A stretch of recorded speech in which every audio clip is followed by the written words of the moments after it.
Baik, pada segmen terakhir ini kita akan membahas terkait dengan analisis sensitivitas dan analisis break-even. Nah, di sini untuk analisis sensitivitas pada dasarnya apa yang kita pelajari atau nilai-nilai yang kita ekspektasikan untuk biaya maupun untuk keuntungan dari sisi nilai cash flow. Di sini kita memiliki cash flow, yang mana cash flow ini terdiri dari cost dan ada benefit.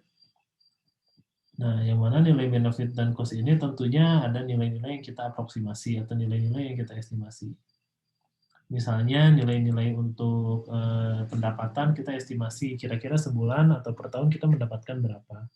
Atau misalnya cost untuk biaya variabel per tahun misalnya kita biaya tenaga kerja itu berapa. Yang mana mungkin tiap tahun akan berubah atau misalnya ada nilai-nilai yang mungkin kita tidak tahu bahwa nilai tersebut itu sewaktu-waktu akan berganti. Gitu. Contohnya biaya tenaga kerja, katakanlah karena nilai UMK-nya naik, upah minimum kerjanya naik, atau biaya variabel berupa bahan bakar akan naik, dan lain sebagainya.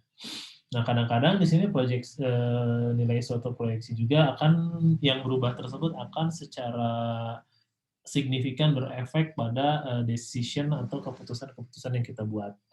Nah, dengan demikian hingga sebesar apa perubahan yang terjadi tersebut dapat mengubah decision atau keputusan-keputusan kita dalam menentukan alternatif suatu proyek atau alternatif suatu pilihan dari proyek yang akan kita analisis secara ekonomi teknik. Jadi intinya analisis sensitivitas ini melihat bagaimana perubahan dari nilai-nilai expenditure atau keuntungan yang nantinya apakah perubahan itu akan berakibat pada perubahan decision kita. Gitu.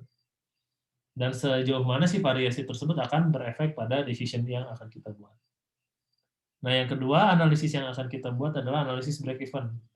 Nah, analisis break-even merupakan bentuk dari analisis sensitivitas. Yang mana dengan analisis break-even ini kita akan mencari pada kondisi apa dua alternatif yang kita sedang bahas itu menjadi indifferent. Maksudnya indifferent itu nggak ada bedanya. Mau milih A atau mau milih B, atau dua aktivitas atau dua alternatif yang ada di sini menjadi sama saja atau ekivalen.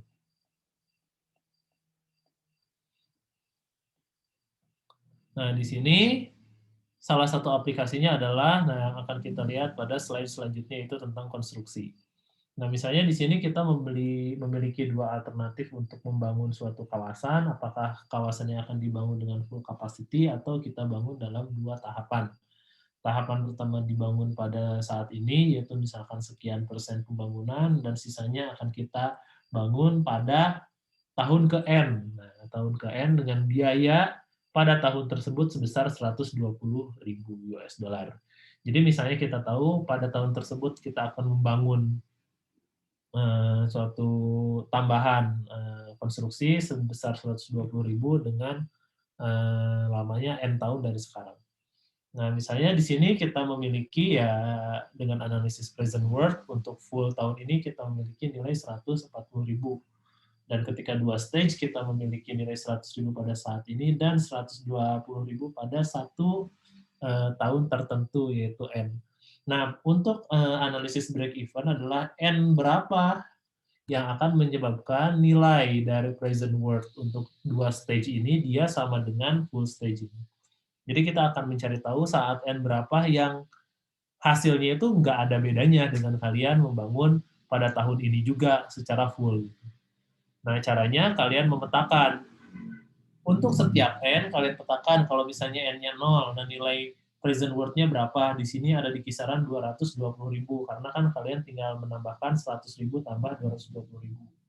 Kurang lebih seperti itu. Dan semakin lama kalian akan membangun, tentunya biaya akan semakin rendah. Mengapa? Karena 120.000 ini akan kita hitung pada suatu tahun ke N atau di future value, yang mana saat kita akan mengembalikan nilainya atau mengekivalensikan pada present value, tentunya nilainya akan lebih rendah.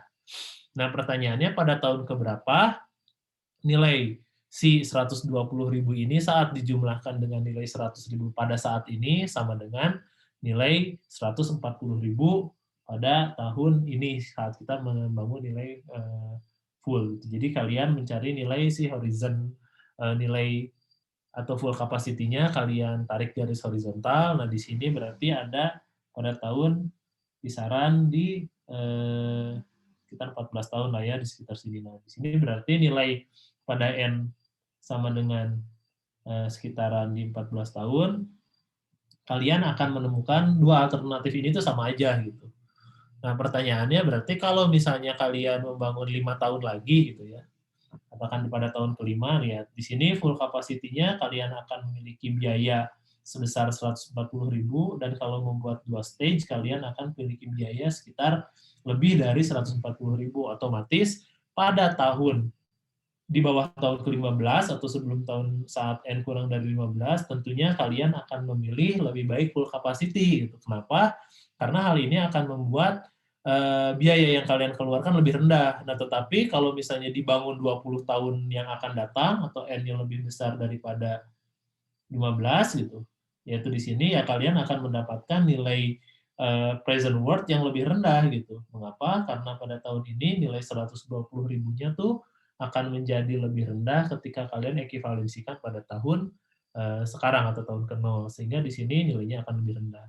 Nah, inilah yang disebut dengan break-even analysis itu. Pada saat kapan kalian mendapatkan suatu nilai yang istilahnya itu tidak ada bedanya.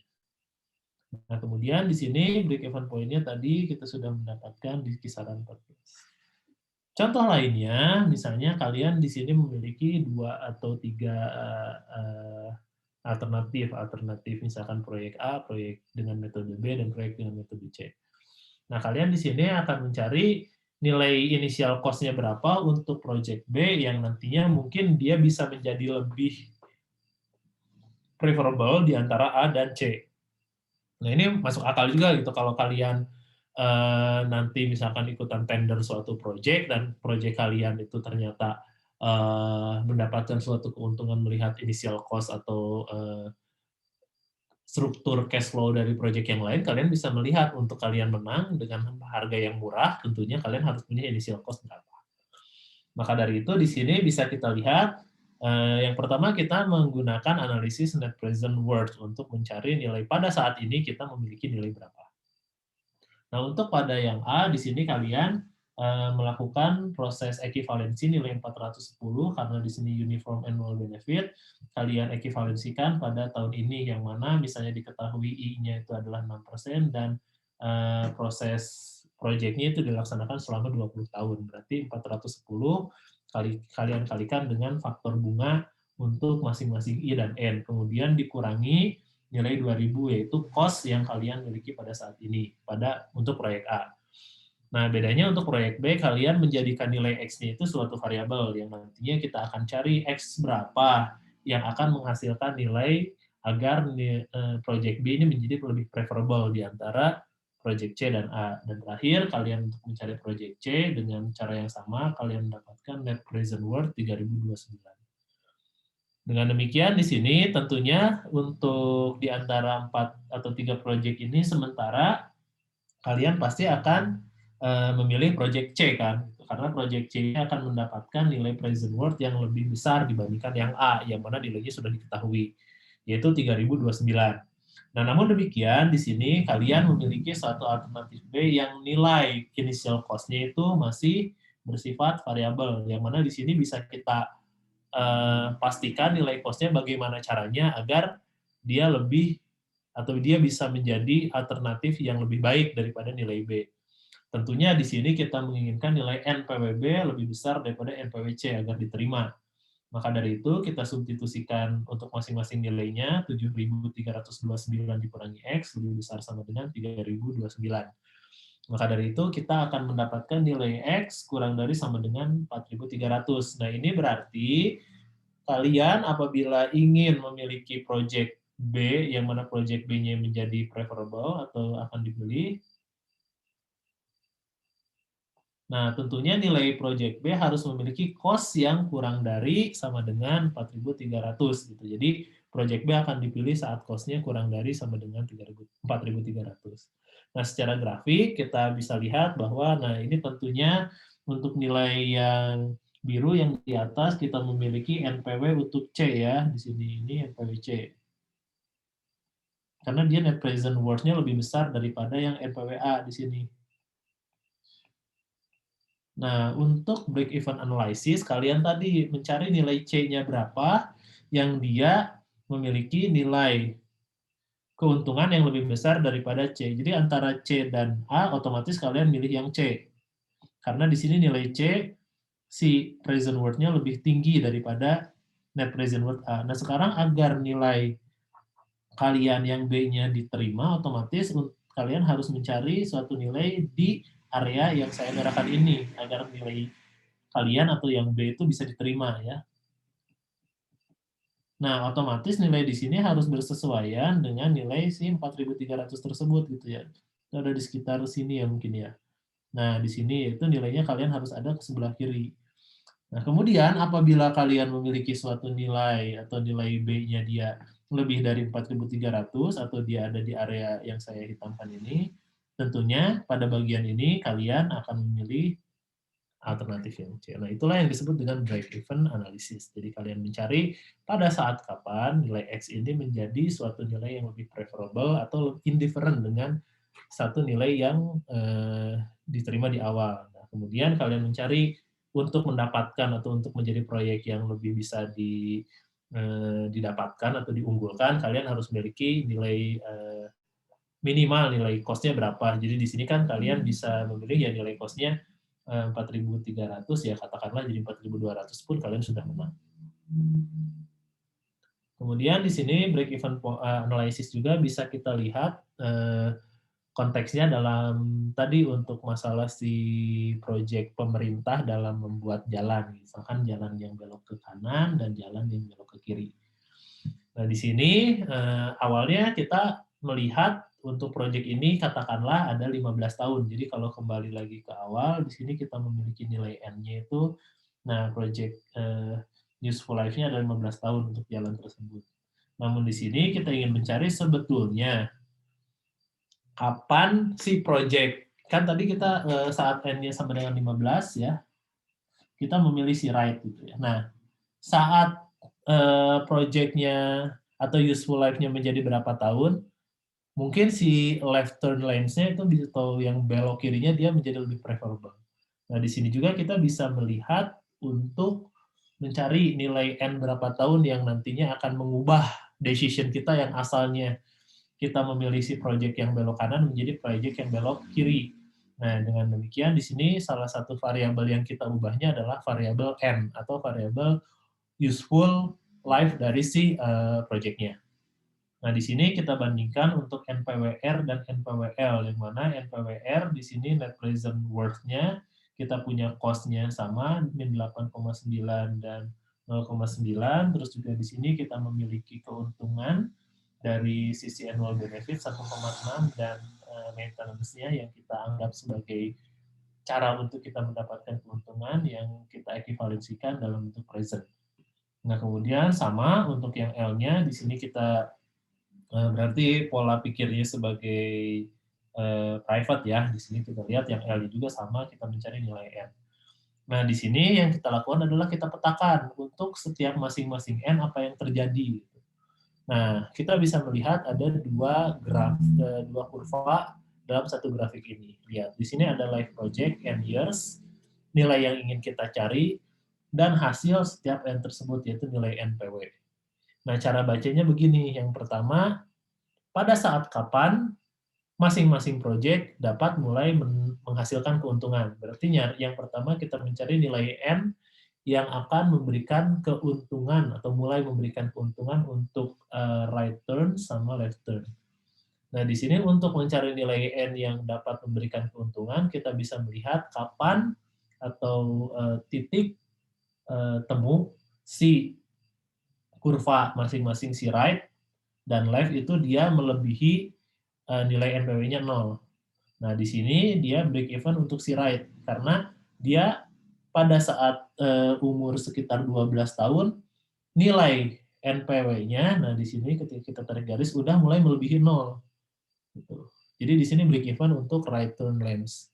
Nah, untuk yang left, dia ada lebih lama lagi, di sekitar, katakanlah di sini 13 tahunan gitu. Nah, kemudian jika kita lihat telusur lagi si garisnya, kita akan menemukan satu titik perpotongan. Pada sekitar tahun ke-17 di sini, ternyata grafik L atau grafik left turn atau grafik belok kiri, dia akan mendapatkan nilai yang lebih tinggi daripada yang right turn gitu. Nah, di sini dapat kita simpulkan bahwa ketika nilai project-nya atau waktu hidup si project-nya atau useful life dari project-nya itu lebih dari sekitar 17, maka decision kalian akan berubah yang asalnya tadi ketika 15 tahun gitu ya. Nah, di sini kita memiliki suatu decision, kita akan memilih si right kan, karena nilai right memiliki net present worth yang lebih besar daripada yang left. Nah, dengan selisih seperti yang garis hitam yang saya perlihatkan di grafik. Tetapi ketika lebih dari 17 tahun, di mana di sini ada perpotongan antara left dan right, katakanlah usia si proyeknya jadi 20 tahun, tentunya di sini akan menjadi suatu perubahan decision, gitu, yang mana akan menjadi yang lebih preferable atau yang lebih dipilih adalah si grafik atau si project yang left. Gitu. Dengan demikian di sini break-even analysis memberikan suatu informasi bahwa dua proyek akan mengalami keuntungan masing-masing di sekitar tahun 12 dan 13. Kemudian saat usia proyeknya kurang dari 17, maka pilih yang right. Ketika usia proyeknya lebih dari 17, kalian pilih yang left. Kurang lebih seperti itu. Jadi kita lihat juga variabel-variabel yang bisa berubah-ubah, yaitu di sini usia dari proyek. Nah, contoh yang lain di sini ada di problem 621, misalnya di sini kalian diberikan dua alternatif dalam suatu mesin engine. Misalnya di sini kalian memiliki alternatif apakah menggunakan diesel dan gas, yang mana untuk masing-masing alternatif di sini biaya tahunan untuk diesel kalian memiliki nilai atau cost fuel-nya tuh 600, gas itu 900-an, kemudian biaya repair atau perbaikan setiap tahun tuh masing-masing 300 dan 200. Nah, resale atau salvage value di akhir masa periode itu 3.000 dan 2.000, dan asuransi per tahun sama-sama 500. Nah, ternyata di sini umur atau usia dari mesinnya berbeda, ada 4 dan 3, agar memudahkan kita menggunakan analisis EUAC. Nah, di sini ternyata didapatkan dalam analisis EUAC kita memiliki nilai yang lebih rendah pada mesin diesel. Nah, dengan pendekatan analisis sensitivitas, nah tadi analisis sensitivitas kita melihat perubahan variabel yang akan membuat suatu keputusannya juga berubah. Nah, di sini kita bisa melihat contoh salah satu biaya yang kita estimasi mungkin biaya fuelnya di sini, atau biaya bensin. Misalkan diesel, bensinnya solar.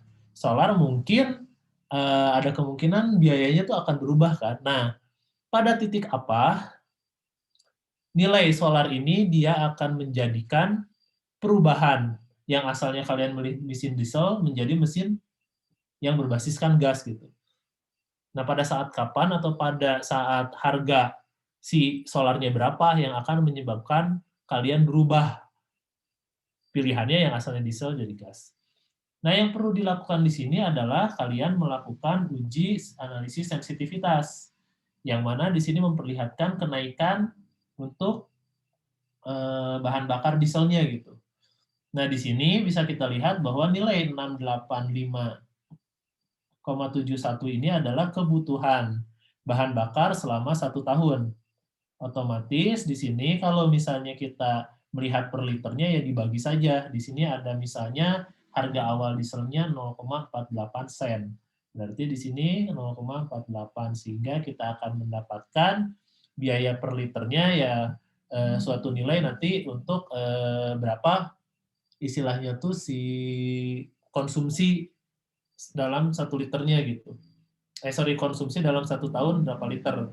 Nah, di sini misalnya kita dapatkan untuk nilai konsumsi dalam 1 tahunnya ada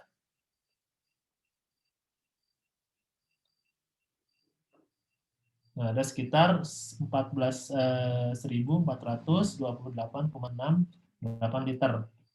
Nah, dengan demikian nilai inilah yang menjadi acuan konsumsi bahan bakar diesel. Nah, nilai tersebutlah yang nanti akan dimasukkan kepada saat kalian melakukan analisis untuk melihat apakah si nilai dieselnya itu berubah gitu. Kurang lebih seperti itu. Nah, di sini bisa kita lihat bahwa nilai dieselnya yang asalnya 0,48 ketika kita dikalikan masing-masing dengan 14.288.